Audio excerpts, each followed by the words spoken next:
Hello students, আমি তোমাদের প্রিয় নীতিশ স্যার জ্ঞানজ্যোতি কোচিং সেন্টারের পক্ষ থেকে তোমাদের প্রত্যেককে জানাই আরো একবার স্বাগত। তো স্টুডেন্টস, আজকে আমি তোমাদের সঙ্গে আলোচনা করব second semester AEC Bengali compulsory যাদের রয়েছে তাদের জন্য আজকের এই ক্লাসটি।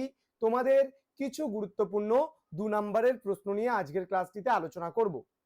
তোমাদের আমি আগেও আলোচনা করেছি এবং AEC বাংলার কিন্তু সাজেশনও তোমাদের অলরেডি প্রোভাইড করে দেওয়া হয়েছে। তোমরা খুব ভালো করে সেই সাজেশনস গুলো থেকে পড়বে, তাহলে কিন্তু তোমরা কমন পাবেই পাবে।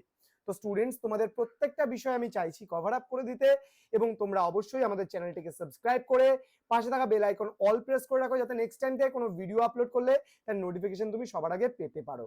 এছাড়া তোমরা যারা ভাবছো অনলাইনে আমাদের কাছে কোর্স করবে কিংবা নোটস পত্র পেতে চাইছো বা পড়তে চাইছো, তারা সময় নষ্ট না করে আজই যোগাযোগ করতে পারো আমাদেরই অফিসিয়াল নাম্বার 7076398606 নম্বরে, অথবা 6295916282 নম্বরে। তোমাদের টোটাল কোর্স ফি রয়েছে অনলি ফর 999। এই 999 টাকার বিনিময়ে তোমরা পেয়ে যাচ্ছ major, minor, MDC, VSC, Aisi, SSC পুরো প্যাকেজটা পাচ্ছ 999। তো দেরি কিসের, আজই যোগাযোগ করো আমাদের সেন্টারে। চলো শুরু করছি তোমাদের আজকের ক্লাস AEC বাংলা কিছু 2 নম্বরের প্রশ্ন উত্তর নিয়ে। কেমন?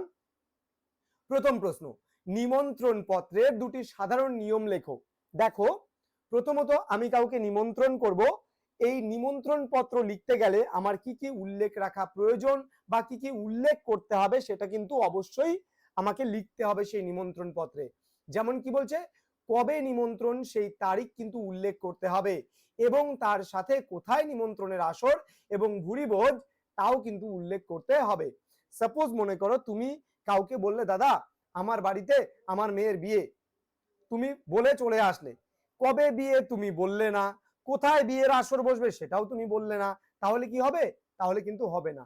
তাহলে নিমন্ত্রণ পত্রের যদি সাধারণ নিয়মগুলোর কথা উল্লেখ করো, তাহলে সবার প্রথমে যে নিয়মটা কার্যকরী হবে সেটা হলো যে কোথায় এবং কখন সেই অনুষ্ঠানটা হবে সেটা কিন্তু অবশ্যই উল্লেখ করতে হবে, এবং তোমাকে উল্লেখ করতে হবে কি উপলক্ষে নিমন্ত্রণ তা কিন্তু উল্লেখ করতে হবে।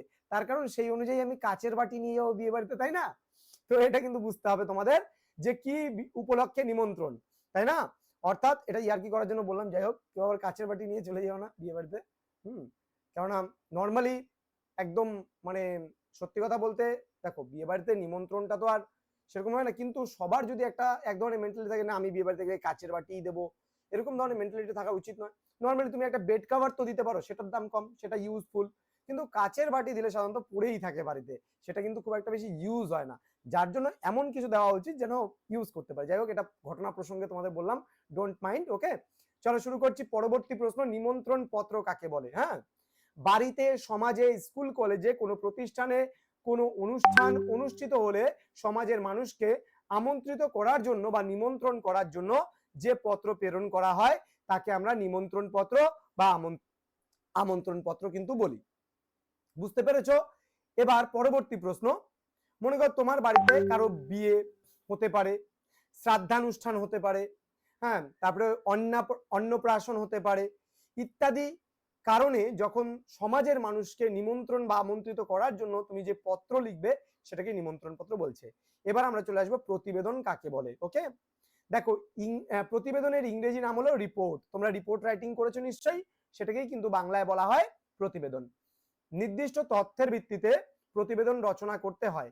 কোনো নির্দিষ্ট ঘটনা সম্পর্কে যখন তথ্য সন্ধান করে ঘটনাকে বিশ্লেষণ করে সহজ সরলভাবে সুস্পষ্ট বক্তব্য সহযোগে উপস্থাপন করা হয়, তখন তা হয়ে ওঠে প্রতিবেদন।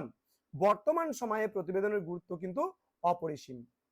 নেক্সট এবং সর্বশেষ প্রশ্ন আজকের, প্রতিবেদনের দুটি বৈশিষ্ট্য উল্লেখ করো। প্রতিবেদনের বৈশিষ্ট্যগুলোর মধ্যে আমরা বলতে পারি, প্রতিবেদনকে সর্বদা সত্যমূলক হতে হবে। প্রতিবেদনে কিন্তু কোনো মিথ্যে ঘটনা তুমি তুলে ধরতে পারবে না। দেন বলছে প্রতিবেদন গড়ে উঠবে তথ্যের ভিত্তিতে, এবং প্রতিবেদনে বানানো গল্প বা মন গড়া বিষয় কিন্তু কখনোই থাকবে না। তো এই যে প্রশ্ন চারটা আজকে করালাম, তোমাদের খুব গুরুত্বপূর্ণ প্রশ্নগুলি, তোমরা অবশ্যই খুব ভালো করে পড়ো, পরীক্ষার জন্য খুব ভালো করে প্রিপারেশন নাও। আমি তো তোমাদের সাথে আছি, এবং আমাদের জ্ঞানজ্যোতি কোচিং সেন্টারের পুরো ইউনিট তোমাদের জন্য কাজ করছে, তোমাদের জন্য প্রত্যেকটা ক্লাস দিচ্ছে বিভিন্ন স্যার ম্যামেরা। তোমরা তাদের ভিডিওতে অবশ্যই কমেন্ট করবে, প্রত্যেককে অনুপ্রাণিত করবে যেন তারা আরো তোমাদের ক্লাসগুলো ভালোভাবে দিতে পারে। তো স্টুডেন্টস, খুব তাড়াতাড়ি দেখা হবে পরবর্তী ক্লাস নিয়ে। তোমরা প্রত্যেকেই ভালো থেকো, সুস্থ থেকো।